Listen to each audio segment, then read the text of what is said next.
பேருந்திற்காக காத்திருந்த மாணவிகளிடம் சென்ற போதை சிறுவர்கள் அவர்களிடம் ஆபாசமாக பேசி வம்புக்கு இழுத்துள்ளனர். திருவள்ளூர் மாவட்டம் திருத்தணி அருகே கனகம்மா சத்திரம் அரசு மேல்நிலைப் பள்ளியில் ராமஞ்சேரி பகுதியைச் சேர்ந்த மாணவிகள் சிலர் 12ஆம் வகுப்பு படித்து வருகின்றனர். மாணவிகள் பள்ளி முடித்து வீட்டிற்கு செல்வதற்காக கனகம்மா சத்திரம் பேருந்து நிலையத்திற்கு சென்றுள்ளனர். அப்போது அதே ஊரைச் சேர்ந்த இரு சிறுவர்கள் மது போதையில் இருந்ததாக கூறப்படுகிறது.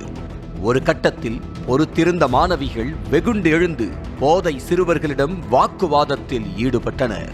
அப்போது மாணவிகளை தாக்க முயற்சித்தும் வாய்க்கு வந்தபடி ஆபாசமாக திட்டி தீர்த்துள்ளனர் போதை சிறுவர்கள்.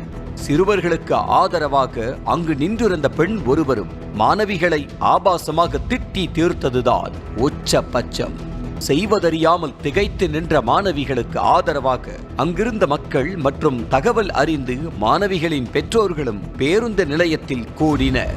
மாணவிகளை ஆபாசமாக திட்டி அட்ராசிட்டியில் ஈடுபட்ட போதை சிறுவர்கள் மற்றும் அவர்களுக்கு ஆதரவாக செயல்பட்ட பெண்ணின் மீதும் நடவடிக்கை எடுக்க கோரி மாணவிகளுடன் பெற்றோர்கள் சென்னை திருப்பதி தேசிய நெடுஞ்சாலையில் சாலை மறியல் போராட்டத்தில் ஈடுபட்டும் கனகம்மா சத்திரம் காவல் நிலையத்தையும் முற்றுகையிட்டனர்.